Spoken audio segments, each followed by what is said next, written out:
धन्यवाद करता हूँ खूबसूरत आराधना के लिए। और ये सब तो चर्च बिल्डिंग है, ये हम लोग देखते हैं, पर स्वर्ग का परमेश्वर ये चर्च देखता है, उसके लिए ये चर्च है। क्या तुम नहीं जानते तुम्हारी देह पवित्र आत्मा का मंदिर है? और जो वो देखता है वो कहता है हम सब जीवते पत्थरों की नाई, we are living stones together and joined fitly. मतलब एक पत्थर प्रशांत भाई, एक पत्थर शानू, एक पत्थर संदीप, एक पत्थर कोमल, पत्थर नहीं मतलब छोटा टुकड़ा कोमल। पर मालूम परमेश्वर अच्छा क्या लगता है कि हम लोग एक साथ जुड़ करके खुदा के घर में एक मंदिर बन सके। और मुझे अच्छा लग रहा है आज परमेश्वर का धन्यवाद करते हुए, इस नए साल में इबादत करते हुए, और परमेश्वर की बड़ाई करता हूं कि उसने हमें अवसर दिया है कि हम लोग एक साथ इबादत कर सकें। दाऊद ने कहा यहोवा ने मेरे जितने उपकार किए हैं उसका बदला मैं उसे क्या दूं? What can I render unto the Lord for all his benefits? उसकी सब भलाइयों के बदले हम उसे क्या दें? प्रभु हम उद्धार के कटोरे को उठाकर तुझसे प्रार्थना करने आए हैं।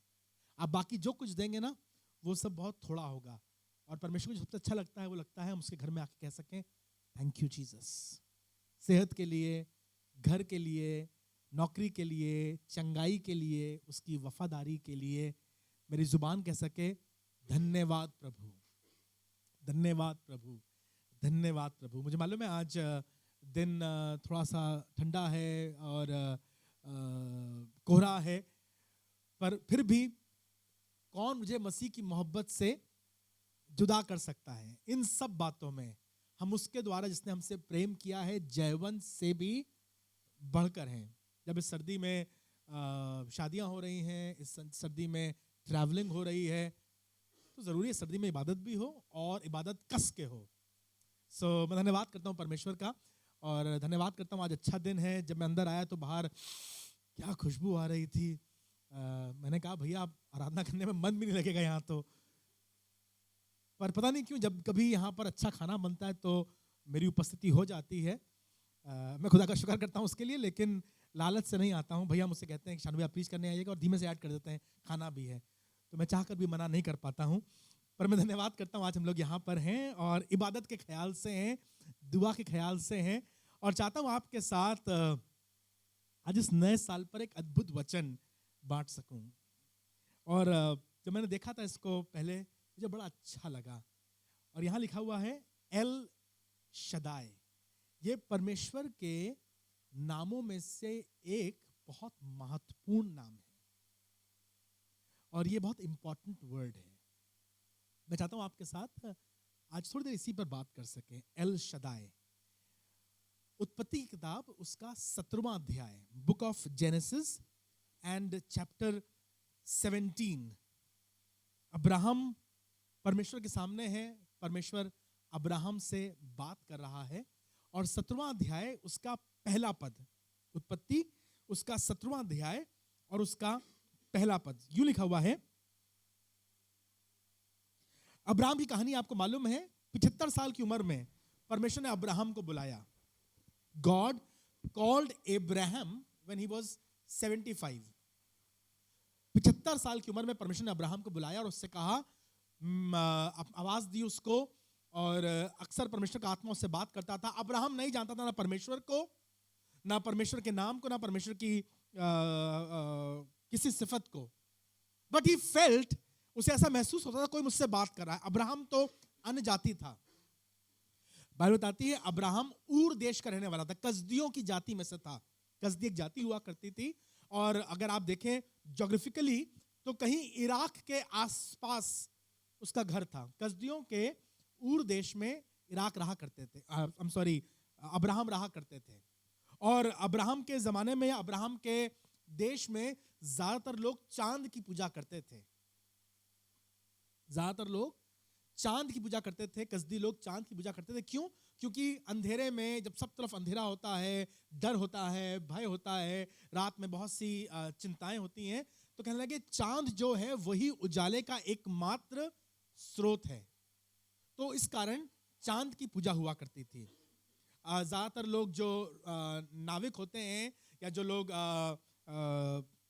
समुद्र में ट्रैवल करते हैं वो लोग चांद से और तारों से दिशा का भी पता करते थे। अब तो मैग्नेटिक कंपास वगैरह होते हैं, लेकिन उस जमाने में moon was the only source of light and help.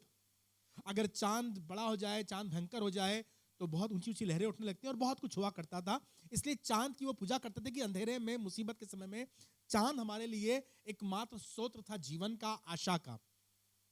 और उसकी इबादत क्या करते थे? अब्राहम भी वही करते थे, अपने पितरों के साथ, अपने पूर्वजों के साथ, अपने माता पिता के साथ उसी की पूजा करते थे। परमेश्वर ने अब्राहम को आवाज दी। अब्राहम को समझ में ना आए ये कौन है, क्यों बात कर रहा है मुझसे, कैसे बात कर रहा है। पर अब्राहम की अच्छी बात यह थी, अब्राहम को समझ में आ गया कि कोई अद्वैत शक्ति है जो मुझे पुकार रही है। और उसकी बात मान करके अब्राहम निकल आया। अब्राहम निकल आया और लिखा है ये परमेश्वर ने अब्राहम के लेके धार्मिकता गिनी। God counted it righteousness on part of Abraham. मैं धन्यवाद करता हूं, जब मैं और आप भी ना बहुत सी बार जब समझ नहीं पाते हैं लेकिन प्रभु की आवाज सुनते हैं, जब हमें क्लियरली अंडरस्टैंड नहीं कर पाते हैं। कैसे हो सकता है कि मेरी तनख्वाह 18,000 रुपया है और 1800 मैं चर्च में दे दूं, 18,000 मेरी कम पड़ती है, मुझे लगता है अगर 3,000 और होते तो काम पूरा हो जाता, बच्चे की फीस जमा हो जाती, 3,000 रुपये और होते तो शायद हम अपना घर का और अच्छी तरह से बंदोबस्त कर पाते, अगर 3,000 रुपये और होते तो शायद हम मकान का किराया आराम से दे पाते। पादरी साहब कहते हैं 1800 निकाल के दे दो, लो और कम हो गया। पर यह प्रिंसिपल है खुदा के घर का, समझ में नहीं आता है, लेकिन परमेश्वर अगर आप मानते हैं तो उस पर आशीष देता है। बाइबल कहते हैं उसी कोड़े खाने से हम चंगे हो गए, कोड़े उसने खाए चंगे हम हो गए, वो तो और बीमार हो गया।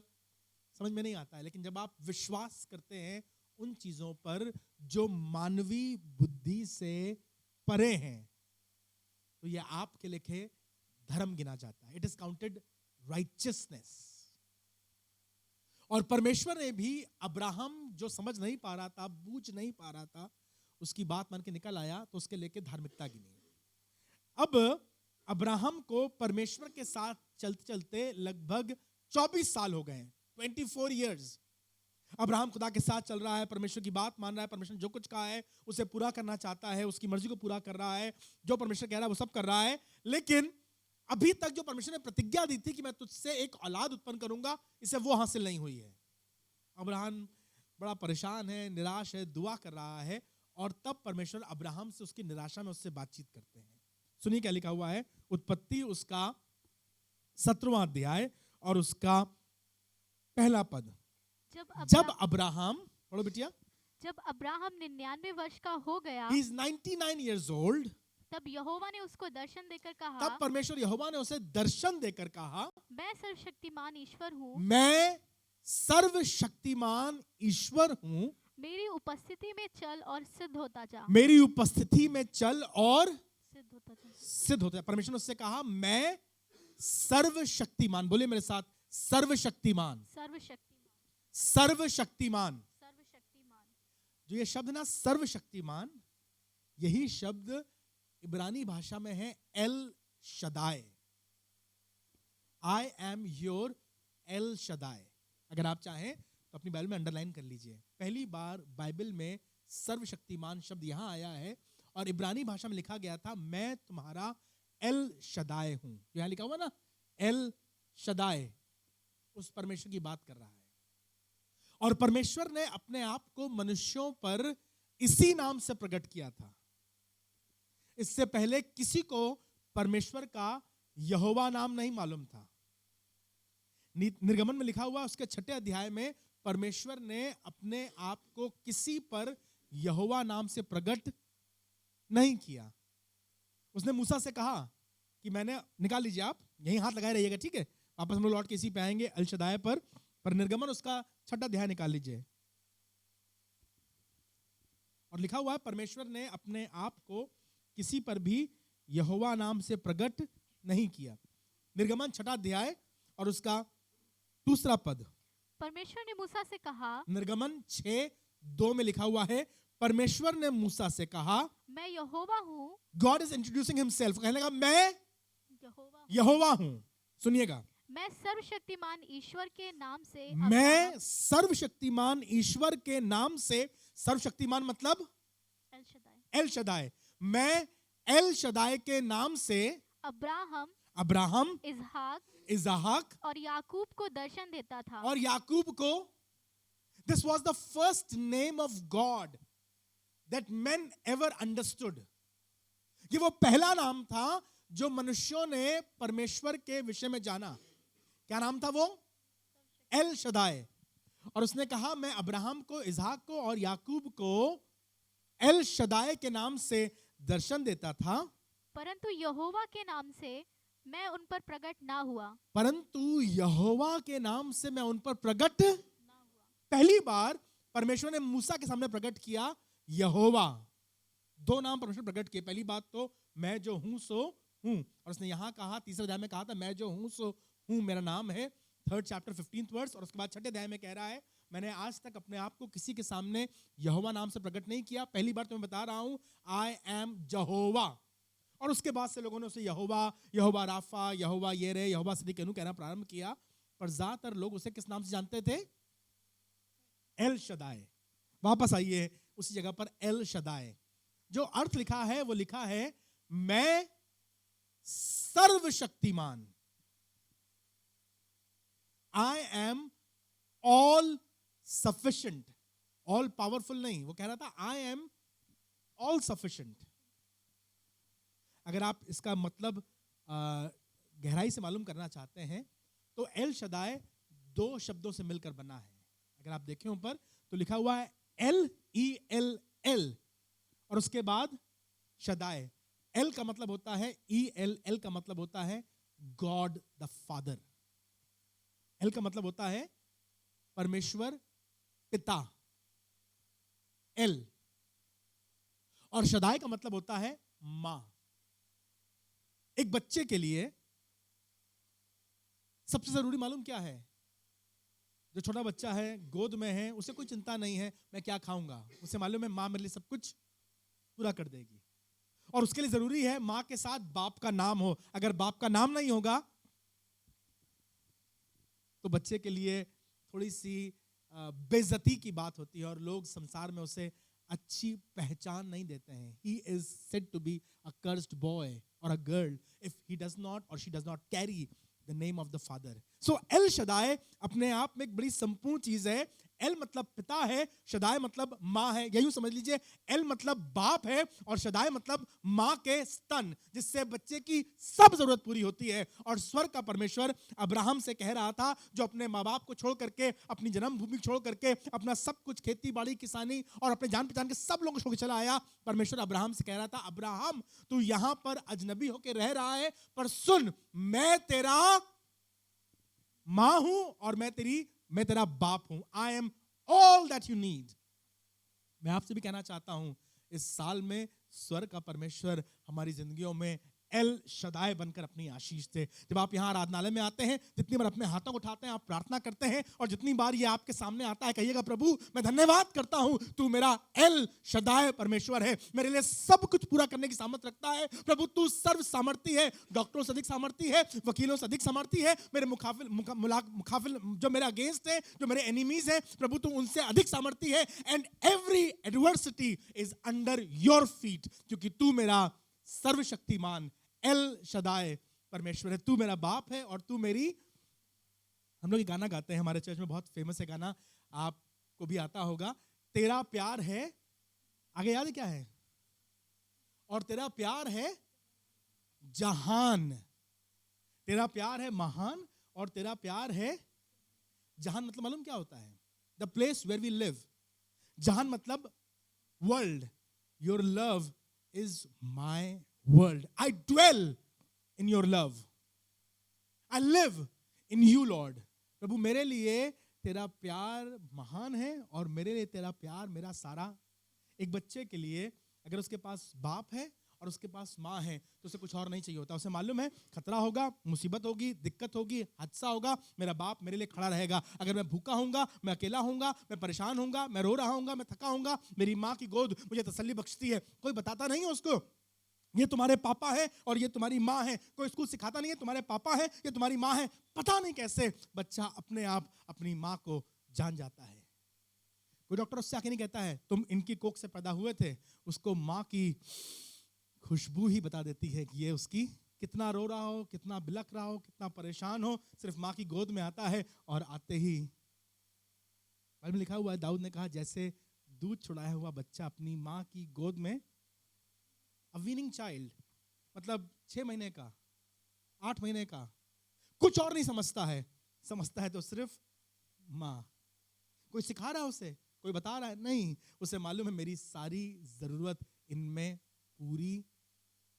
कोई दूसरा आदमी उसे गोदी उठा ले, देखो कैसे चिल्लाता है, सर आसमान सर पर उठा लेता है, पर जब बाप उठाता है तो चेहरे पर अपने आप एक, क्या पूछता है, क्या नाम है तुम्हारा? बाप वो कहता है मैं तुम्हारा बाप हूं। जी नहीं, there is a connection, the child understands he is my father. खुदा करे मैं और आप इस नए साल में इस रिश्ते को जो यहाँ लिखवाया गया है समझ सके। एल शदाय, मेरी हर जरूरत में वो मेरा मददगार है, संकट में अति सहज से मिलने वाला सहायक है। और जिस तरह से एक माँ अपने बच्चे को सीने से लगाती है, प्रभु हम चाहते हैं हम में से हर एक जन जब जब तेरे मंदिर में आए और जब हमें आवश्यकता हो, हम तेरे सांसों की गर्माहट और तेरे दिल की धड़कन को महसूस कर सकें। And we need your embrace. El Shaddai परमेश्वर, जो हमारी हर जरूरत को पूरा करने वाला परमेश्वर है। भजन संहिता 138 निकालिएगा, भजन संहिता 138 और उसका आखिरी पद है, बहुत अच्छा है। भजन संहिता 138 138 और उसकी आखिरी आयत। दाऊद गाना लिख रहा है और क्या कहने लगा, यहोवा मेरे लिए सब कुछ पूरा करेगा, यहोवा मेरे लिए सब कुछ पूरा करेगा, सब कुछ पूरा करेगा।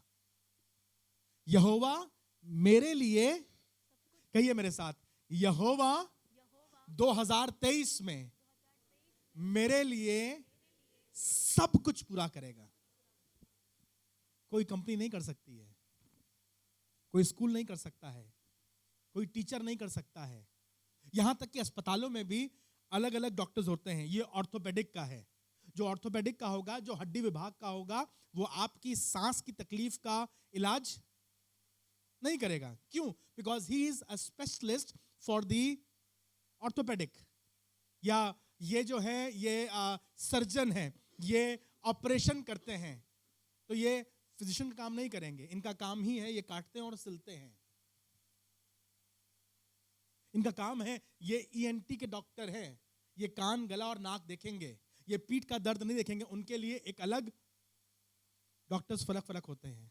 आप खाना खाने जाइए तो आपको हर जगह अलग अलग शेफ मिल जाएंगे। ये चाइनीज बनाते हैं और ये साउथ इंडियन बनाते हैं। अगर साउथ इंडियन वाला चाइनीज बनाए या चाइनीज वाला साउथ इंडियन बनाए तो आपको टेस्ट समझ में नहीं आता। आप समझ जाते हैं यार कुछ गड़बड़ है, इनके डोसे में अजीनोमोटो की महक आ रही है। तो समझ में आता है कि नहीं नहीं, डोसे में तो ये महक, इनकी चटनी भी इन्होंने वो नारियल वाली नहीं बनाई है, क्योंकि डोसे के साथ तो नारियल वाली चटनी चलती है और चाउमीन के साथ सॉस चलता है, मोमो के साथ वो लाल वाली चटनी है ना। सब अलग अलग होता है। पर जब परमेश्वर यहोवा की बात हो रही है तो दाऊद ने मालूम क्या कहा, यहोवा मेरे लिए सब कुछ। जब तुम भूखे होगे वो तुम्हारी रोटी होगा, जब तुम अकेले होगे वो तुम्हारा साथी बन जाएगा, जब तुम्हारी आंख में आंसू होगा तो वो तुम्हारे आंसुओं को पोंछने वाला बन जाएगा, जब तुम बीमार होगे वो तुम्हारा डॉक्टर होगा, जब तुम्हारी नाव डूब रही होगी तो वो नाव पानी पर चलने वाला बन करके तुम्हें बचाने के लिए आ जाएगा। मेरा परमेश्वर मेरे लिए सब कुछ, my God will fulfil all my needs.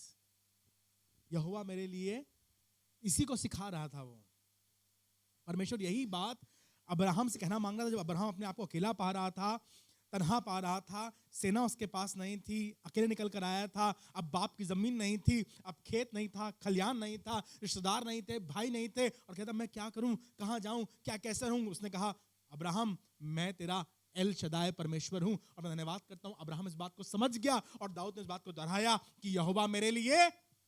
जब आपको वकील चाहिए है तो वो आपका वकील बन जाएगा, जब आपको चंगाई चाहिए है वो आपका डॉक्टर बन जाएगा, जब आपको खाना चाहिए है तो वो आपकी रोटी बन जाएगा, जब आप प्यासे होंगे तो वो आपका पानी बन जाएगा, जब आप अंधेरे में होंगे तो वो आपकी रोशनी बन जाएगा। यहोवा मेरे लिए सब कुछ पूरा करेगा। आगे लिखा हुआ है यहोवा मेरे लिए सब कुछ पूरा करेगा। हे यहोवा तेरी करुणा सदा की है। सब कुछ और हमेशा। टू इंपॉर्टेंट वर्ड्स, यहोवा मेरे लिए सब कुछ और फिर कहने लगा हमेशा पूरा करेगा, क्योंकि उसकी करुणा सदा की है। वो अपने हाथों के कार्यों को त्याग। यह अध्याय बड़ा इंटरेस्टिंग है। अगर आप देखें तो शुरू इस तरह से होता है। पहले पद में यूं लिखा हुआ है, मैं पूरे मन से तेरा धन्यवाद करूंगा देवताओं के सामने और देवताओं के सामने। पुराने जमाने में बहुत सी जातियों के पास फर्क देवता हुआ, जैसे हमारे देश में होता है। हर चीज के लिए फर्क देवता, संपत्ति के लिए, धन संपत्ति के लिए, संपन्नता के लिए लोग अपने घर में लाफिंग बुद्धा रखते हैं। ये अगर रहेंगे तो घर में अच्छा रहेगा। बताया जाता है आजकल अगर अपने घर में आप मनी प्लांट उगा लीजिए तो आपके घर में बहुत ढेर सारा मनी रहेगा। अगर आप चाहते हैं आप नंबर अच्छे लाएं तो एक बड़ा सुंदर सा पेड़ होता है, उसकी पत्ती तोड़ के रख लीजिए। क्या कहते हैं उस पेड़ को? विद्या का पेड़। पेड़ बेचारा अगर पढ़ा लिखा होता तो क्या बात थी, पेड़ अनपढ़ है लेकिन उसे कहा जाता है अगर पापा की बेल्ट और मम्मी की चप्पल रख लो तो अपने आप पास हो जाओ। जब मैं छोटा था तो हम एलडी के मकान में रहा करते थे। रेलवे कॉलोनी का मकान था, मम्मी काम करती थी रेलवे में, तो एलडी कॉलोनी में रहा करते थे। तो हमारे घर में अमरूद का पेड़ लगा था। हमारे घर में अमरूद का पेड़ लगा था। जो मेरे साथ समझदार लोग हैं वो जानते हैं अमरूद की संटी से बहुत भयानक चोट लगती है। अगर आपने अनुभव किया हो तो आप जानते होंगे। आजकल के बच्चे तो जानते ही नहीं अमरूद की संटी क्या होती है, खाली खाते हैं अमरूद। पुराने ज़माने में इन्हें प्यार से चप्पल को, चमटे को, बेल्ट को और अमरूद की संटी को बोलते थे समझावन। दास क्यों बोलते थे प्यार से समझावन। अब चाहे दास कहिए चाहे लाल कीजिए, लेकिन बोलते थे समझावन, क्योंकि माँ बाप इतने प्यार से बेटू उठ जाओ, बाबू बाबू कम क्या करते थे। 2 बार किया, तीसरी बार में फिर समझावन लाल आके काम किया करते थे। तो हमारे घर में अमरूद का पेड़ लगा था। इससे पहले हम जहां रहा करते थे किराए के मकान में, वहां भी अमरूद का पेड़ लगा था। तो पापा आए दिन वहां से समझावन लाल को उतारें और हमें समझा दिया करें। और 3-4 दिन तक जहां समझाया जाए वहां पर निशान रहता था, छप जाया करती थी। उसे बोलते थे बरेते। हड्डी में नहीं लगती थी। अमरूद की डंडी जो होती है वो हल्की होती है, तो हड्डी में चोट नहीं लगती थी, लेकिन जहां पड़ी वहां पर, थैंक यू वेरी मच मतलब मैं अनोखी बात नहीं कर रहा हूं, सब लोग जानते हैं। उसे बोलते हैं समझावन। और शायद इसलिए कहते समझावन लाल, क्योंकि समझाती थी और फिर वो लाल कर देती थी। तो हम रेलवे के मकान में गए तो हमने देखा वहां पर भी अमरूद का पेड़ लगा है। हमारे लिए तो बड़ी मुश्किल वहां से खा पी के आए। मतलब अब मकान शिफ्ट हो गया, दूसरे घर में आए, हमारी बदकिस्मती यहाँ पर भी अमरूद का छोटा पेड़ लगा था। बहुत बड़ा पेड़ नहीं था। वहां पे जहाँ पहले रहते थे आनंद नगर में, वहां पे बहुत बड़ा पेड़ था। यहाँ एलडी के मकान में, रेलवे के मकान में तो अमरूद का छोटा पेड़ लगा था। हम भी बड़े होशियार। इससे तो हमारी पहले से लड़ाई थी अमरूद के पेड़ से, इसको देख के गुस्सा आती थी। तो हमने सोच लिया हम इसे बढ़ने नहीं देंगे। हर महीने 1.5 महीने में हम अमरूद का पेड़ तोड़ दिया करें, उसकी जो टहनी वाली निकले हम उसे तोड़ दें। एक दिन पापा कहने लगे 1.5 साल बाद, यार ये इस घर में अमरूद का पेड़ बड़ा ही नहीं हो रहा है। पापा बड़े परेशान, उनको शौक था। मम्मी पानी लगाए, खाद डाले, सब कुछ करें, बाकी सारे पेड़, शरीफा लगा था, नींबू लगा था, बाकी सब बड़ा हो रहा, पर अमरूद बड़ा तब हो जब हम उसे होने दें। हंसो नहीं तो अमरूद का पेड़ हमारे घर में बड़ा नहीं हो रहा। तो हमने एक दिन, जब वो लोग बहुत परेशान थे, बहुत विचार विमर्श हो रहा था, चिंता, पूरा परिवार चिंतित था, यार अमरूद का पेड़, बाकी सब पेड़ बड़े हो रहे हैं, मतलब मट्टी वट्टी तो अच्छी है, अमरूद का पेड़ बड़ा नहीं हो रहा। तो हमने कहा हम बताएं क्यों नहीं बड़ा हो रहा है। कहले क्यों नहीं बड़ा हो रहा है। उन्हें लगा यार मतलब बच्चों को मालूम, हमें मालूम नहीं है। तो हमने कहा हम लोग जब वहाँ रहते थे आनंद नगर में तो आप अमरूद का पेड़ का बहुत इस्तेमाल करते थे। हमने सोच लिया था अमरूद का पेड़ यहाँ बड़ा नहीं होगा। तो हंसने लगे, कहने लगे चलो तुम्हें ये अभय दान दिया, कि अमरूद की संटी से तुम्हारी पिटाई, मतलब ये नहीं कहा पिटाई नहीं होगी, पर यह कहा कि अमरूद की संटी से, मैं धन्यवाद करता हूं, लगभग 30 साल हो गए हैं मैंने अमरूद खाया, लेकिन अमरूद की संटी नहीं खाई। तो बता आपको ये रहा हूं कि पुराने जमाने में फर्क फर्क देवता हुआ करते थे। विद्या का पेड़ अलग, समझावन लाल का पेड़ अलग, सब लोग अलग अलग देवता को पूछते थे। हमारी सफलता के लिए ये होगा, अगर कुछ प्रारंभ करना है तो ये होगा, कुछ समाप्त करना है तो ये होगा, शादी हो रही है तो ये देवता होगा। एवरीथिंग हैड देवी और देवता, हर एक चीज की एक एंटिटी थी, हर एक चीज के लिए उन्होंने बना रखा था कि इससे हमें उजाला मिलता है, इससे हमें रोशनी मिलती है, इससे हमें गर्माहट मिलती है। तो सब चीजें उस जमाने में लोगों के लिए देवी देवता थी। जैसे हमारे हिंदुस्तान में है ना, अग्नि देवता, गौ माता, सब चीजों को हमने ईश्वरीय रूप दे दिया। कारण क्या था? उन्हें लगता था इससे हमें ये फायदा हो रहा है, इससे हमें ये फायदा हो रहा है, इससे हमें ये फायदा हो रहा है। मैं धन्यवाद करता हूं आपको, जब से आपने यीशु मसीह को ग्रहण किया, यदि आपने प्रभु यीशु मसीह पर विश्वास किया है, परमेश्वर पिता पर भरोसा किया है, तो आपको जरूरत नहीं है कि अपने छोटे छोटे ईश्वरों को बनाइए। हमारे पैसे पर इनके कारण आशीष होगी, हमारी खेती पर इनके कारण आशीष होगी, हमारे लोहे पर, मशीन पर इनके कारण आशीष होगी, हमारी गाड़ी पर इनके कारण आशीष होगी। पर वो सब में सब कुछ पूरा करने वाला है, और उसका नाम सेनाओं का, इसीलिए कहा गया L Shaddai, God who is all sufficient. You don't need any other small God. आपको जरूरत नहीं है किसी और छोटे ईश्वर की, किसी और देवता की। अच्छा, अगर जिब्राइल होगा ना तो हमारी प्रार्थनाएं सुन लेगा। अच्छा, अगर मिकाइल होगा तो वो हमारी प्रार्थना सुन लेगा। अगर रफेल होगा तो वो मैं चंगा कर देगा। उसने कहा नहीं नहीं, मैं ही तुम्हारा चंगा करने वाला हूं, मेरा नाम यहोवा राफा है। मैं ही तुम्हारी जरूरत पूरी करने वाला हूं, मेरा नाम यहोवा यिरे है। मैं ही तुम्हारी धार्मिकता हूं, मेरा नाम यहोवा सिदकेनु है। मैं ही तुम्हारे लिए सब में सब कुछ पूरा करने की सामर्थ, मैं पूरे मन से तेरा धन्यवाद करूंगा, और सब देवताओं के सामने, in front of all other gods, all other deities, I will worship you. जरूरी है हमारे लिए इस बात को समझना। आपका परमेश्वर जो एल शदाई है, हमारी हर जरूरत के लिए काफी है। उसने कहा मैं वो रोटी हूं जो स्वर्ग से उतरी। उसने कहा जीवन का जल मैं हूं। उसने कहा मैं तुम्हारा चंगा करने वाला परमेश्वर हूं। उसने कहा जगत की ज्योति, for everything that we need, जो कुछ हमें इस पृथ्वी पर आवश्यकता होती है, हमारा परमेश्वर हमारे लिए सब कुछ बन जाता है। आपने कहानी सुनी है इजरायलियों की, जब वो मिस्र देश में थे। सुनिए कहानी ना, इजरायलियों की कहानी, जब वो मिस्र देश में थे, और इजरायली लोग मिस्र देश में लगभग 430 साल गुलाम रहे। दे वर स्लेव्स। जब वहां से निकलने लगे तो परमेश्वर ने 10 विपत्तियां भेजी मिस्रियों पर, ताकि अपने लोगों को वहां से निकाल सके। और जो 10 विपत्तियां भेजी, उनमें से 10 की 10 विपत्तियां पहले तो चलती हैं 3-3 के रूप में। पहली 3 विपत्तियां जो पानी से निकलती हैं, अगली 3 विपत्तियां जो भूमि से उठती हैं, उसके बाद अगली 3 विपत्तियां जो आकाश से आती हैं। आपको याद करने के लिए सरल होगा, अगर आप याद करना मांगते हैं, आप बाइबल पढ़ते हैं, आपको शौक है। निर्गमन किताब में सबसे पहली विपत्ति याद है किसी को? नील नदी का पानी खून बन गया था पानी से। उसके बाद मेंढक आ गए थे पानी से। उसके बाद कुटकियां आ गई थी पानी से। Things that were happening, I am sorry, उसके बाद पिस्सू थे जो पानी से आते हैं, उनकी बात थी। उसके बाद 3 अगली विपत्तियां जो धूल से उठती हैं। उसके बाद 3 विपत्तियां जो आसमान से आती हैं, ओले बरसते हैं, टिड्डियां आती हैं, कुटकियां आती हैं, सब चीजें चल रही थी। So they were happening in a very systematic order.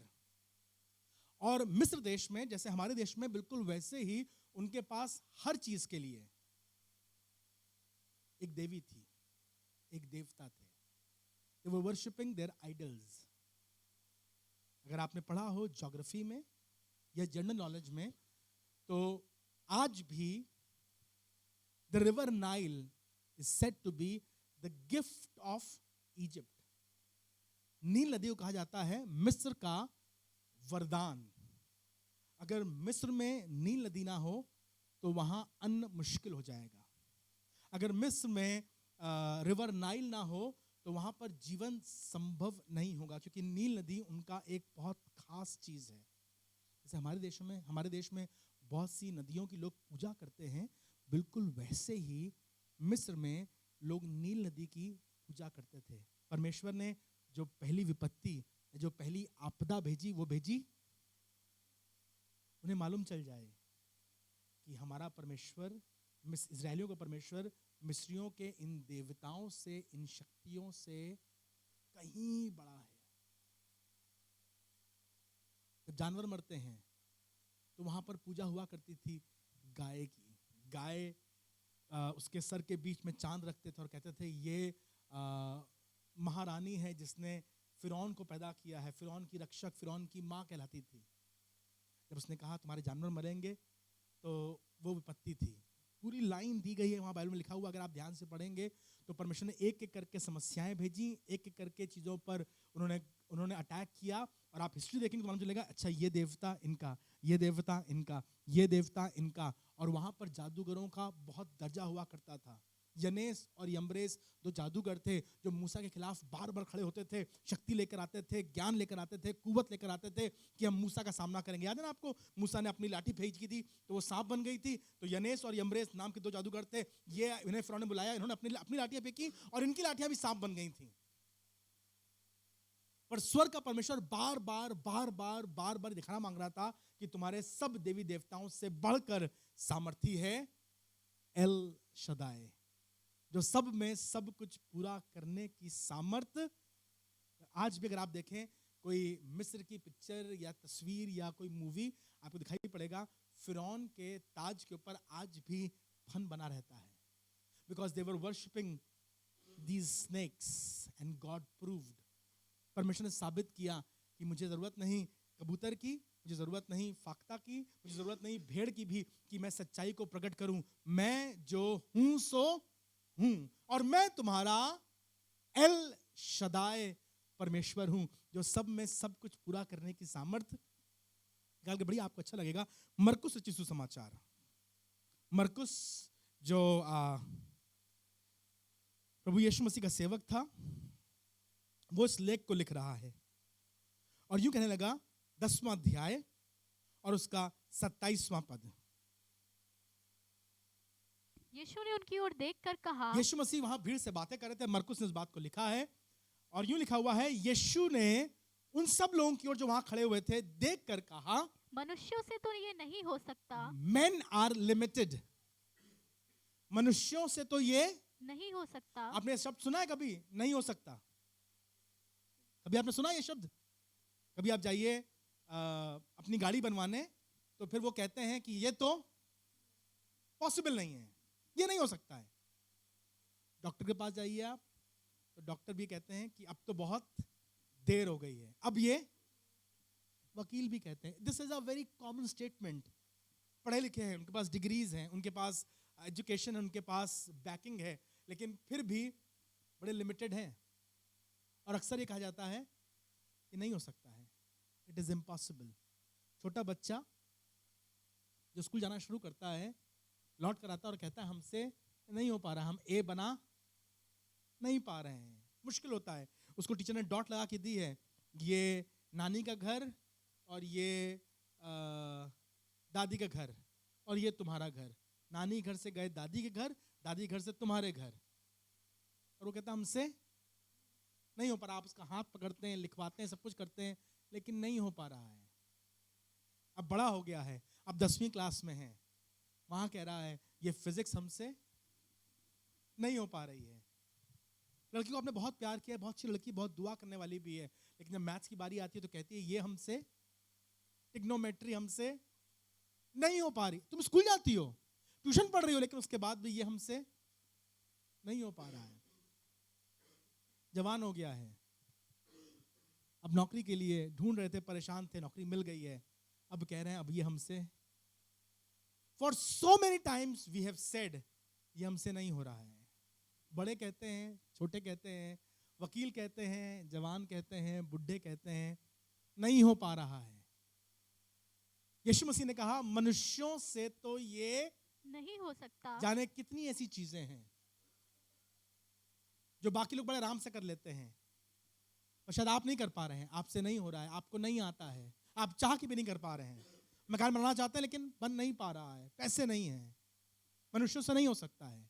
बहुत दिनों से बच्चे कह रहे हैं पापा हम चाहते हैं कार खरीद लीजिए, कार खरीद लीजिए, नहीं हो पा रहा है। नौकरी करने के बाद, परिश्रम करने के बाद, बिजनेस करने के बाद, सुबह जल्दी उठ करके रात में देर तक काम करने के बाद भी हमसे नहीं हो पा रहा है। बीवी कह रही है बहुत दिनों से नया किचन बनवा लो साहब, नया किचन बनवा लो, नहीं हो पा रहा है।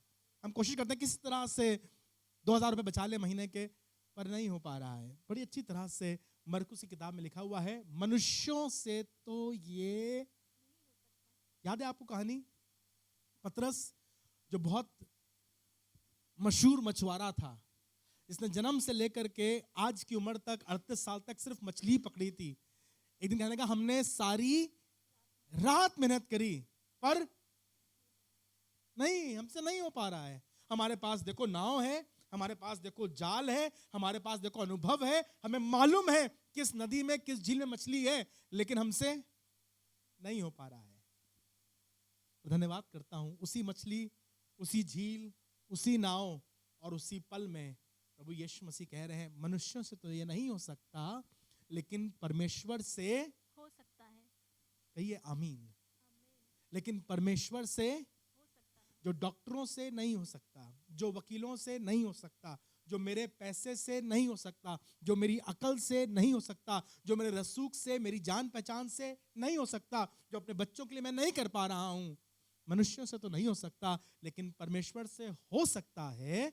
क्योंकि परमेश्वर से सब कुछ हो सकता है। क्योंकि परमेश्वर से, उसका नाम है एल शदाय, सर्वशक्तिमान, ऑल सफिशिएंट।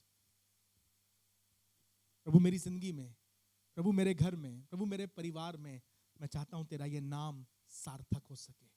प्रभु हमारी कलीसिया में, एल्डिको चर्च में ये नाम सार्थक हो सके। एल शदाय, जो सब में सब कुछ करने की सामर्थ्य रखता है। मनुष्यों से तो नहीं हो सकता, लेकिन परमेश्वर से हो सकता है, क्योंकि परमेश्वर से सब कुछ हो सकता है। एक बाप, इसी में लिखा हुआ है मरकुस के 9वें अध्याय में, एक बाप अपने बेटे को प्रभु यीशु मसीह के पास लेकर आता है। 23वां पद है, मरकुस 9:23। यीशु ने उससे कहा, ये बाप अपने बेटे को, जवान बेटे को, जिसकी उम्र शायद 16 साल है, 17 साल है, इसे यीशु मसीह के पास लेकर आता है। क्यों लेकर आता है? क्योंकि इस बच्चे के अंदर दुष्ट आत्मा है, बच्चे पे प्रेत आत्मा सवार है। ये बच्चा कभी भी, कहीं भी, कभी आग के पास और कभी पानी के पास गिर पड़ता है, और दुष्ट आत्मा कोशिश करती है कि इसे पानी में डुबा दे, इसे आग में जला दे। बार बार बार बार डॉक्टर के पास गए, अधिकारियों के पास गए, लोगों के पास गए, झाड़ फूक करने वाले के पास गए, पर कुछ नहीं हुआ। हद तो ये है कि ये आखिर में यीशु मसीह के चेलों के पास लेकर आया, और यीशु मसीह के चेलों ने प्रार्थना करी और कुछ नहीं हुआ। तब ये लड़का, तब ये आदमी अपने लड़के को लेकर के यीशु मसीह के पास आया, और उसने पूछा उससे, उसके पिता से पूछा, इसकी ये दशा कब से है? पद 22 में लिखा है, उसके बाप ने कहा, बचपन से। उसने इसे नाश करने के लिए कभी आग में और कभी पानी में गिराया है। बाल बाल बचा हमारा बच्चा, 3 बार जलते जलते बच गया। देखिए आप निशान है उसके बच्चे लेके। 2 बार पानी में डूब गया होता, मिर्गी का दौरा पड़ गया था, ऐसे पता नहीं क्या हो जाता है। पानी में छलांग मार दी, हम लोग जा रहे थे पुल के ऊपर से, ब्रिज के ऊपर से, कूद गया साइकिल उतर के, बैलगाड़ी से भाग के चला गया, कुएं के अंदर गिर गया था। ये दुष्ट आत्मा का कार्य था। दवाई बहुत करी थी, इलाज बहुत कराया था, झाड़ फूक बहुत करी थी, पर ये ठीक नहीं हो रहा था। कभी पानी में और कभी आग में गिराया। यीशु मसीह के पास कहने लगा, परंतु यदि तू कुछ कर सके। डॉक्टर ने कुछ कुछ किया था, झाड़ा फूकी करने वाले ने कुछ कुछ किया था, इसके अंकल विदेश में रहते हैं, उन्होंने कुछ कुछ किया था, इसके मामा डॉक्टर हैं, उन्होंने कुछ कुछ किया था, लेकिन कुछ हुआ नहीं। अब तेरे पास लेकर आया हूं, यदि तू कुछ कर सके तो हम पर तरस खाकर हमारा उपकार कर। पढ़ो बिटिया पद 23। यीशु ने उससे कहा, यीशु ने उससे कहा, यदि तू कर सकता है। यदि तू कर सकता है, ये क्या बात है? तुम मेरे पास आके मुझसे कह रहे हो यदि तू कर सकता है। Men are limited, doctors are limited, even the money is limited, but I am talking to you about God who is unlimited God. मनुष्य सीमित है, उसकी सीमाएं हैं, बाप के प्यार की सीमाएं हैं, बाप के जेब की सीमाएं हैं, वकीलों की अपनी सीमाएं हैं, वैद्यों की अपनी सीमाएं हैं, पर धन्यवाद करता हूं स्वर्ग के परमेश्वर की कोई सीमा नहीं। स्वर्ग उसका सिंहासन है और पृथ्वी उसके पैरों की। उसके कहने पर यर्दन नदी उल्टी बहने लगती है। वो कह देता है और सूरज अपनी जगह रुक जाता है, वो मना कर देता है और हवाएं चलनी बंद हो जाती हैं, लहरें शांत हो जाती हैं, because he is an unlimited God. वो असीमित परमेश्वर है, कबर भी उसे रोक नहीं सकती है। यदि तू कुछ कर सकता है, ये क्या बात है? सुनिए आगे क्या लिखा हुआ है। यीशु मसीह ने उससे कहा, यदि तू कुछ कर सकता है, ये क्या बात है? विश्वास करने वाले के लिए सब कुछ हो सकता है। विश्वास करने वाले के लिए सब कुछ हो सकता है। If you have faith in Christ, ये अल शदाय परमेश्वर उन सबों के लिए जो उस पर विश्वास करते हैं सब कुछ करने की सामर्थ। जो चीज बहुत सी बार परमेश्वर को हमारी जिंदगी में कार्य करने से रोक देती है, हम चंगे नहीं हो पा रहे हैं, हम सफल नहीं हो पा रहे हैं, हमारा एस्टैब्लिशमेंट नहीं हो पा रहा है, it is not God, it is a lack of faith. क्योंकि विश्वास करने वाले के लिए सब कुछ हो सकता है। मेरी दुआ यह है, आज हम में से कोई एक शख्स इस एल शदाय पर, हम में से कोई एक शख्स इस ऑल सफिशिएंट गॉड पर, हम में से कोई एक शख्स इस सामर्थी परमेश्वर जिसका नाम है सर्वशक्तिमान, जो सब में सब कुछ करने की सामर्थ रखता है, जो हमारा पिता है और हमारी माँ है, हमारी हर जरूरत को पूरा करता है, उस पर भरोसा रख सकें और उससे कहें, प्रभु आज हम तेरे पास अपने आप को लेकर आए हैं, अपनी आवश्यकताओं को लेकर आए हैं। प्रभु अपने बच्चे की जरूरत, प्रभु अपने घर की जरूरत, प्रभु अपने मकान की जरूरत, प्रभु अपनी सेहत की जरूरत, प्रभु अपने पैसे की जरूरत, प्रभु अपनी सेविकाई की जरूरत हम तेरे सामने लेकर आए हैं और चाहते हैं तू जो सब में सब कुछ करने की सामर्थ रखता है, मुझ पर दया कर। आइए अपनी आंखों को बंद करें आज and let us make a prayer. Let us make a prayer before God. अगर आप मेरी बात जरा सी भी समझ पाए हैं, अल शदाय, God the father and he is my mother, वो मेरी मां है। तेरा प्यार है महान प्रभु, तेरा प्यार मेरा सारा जहान है।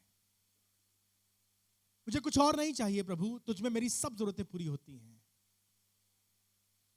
प्रभु तुझ में मेरी सब जरूरतें पूरी होती है, मैं तुझ में आया हूं। आज प्रभु यीशु मसीह इस सुबह मुझ पर अनुग्रह कीजिए। प्रभु आज सुबह मुझ पर अनुग्रह कीजिए।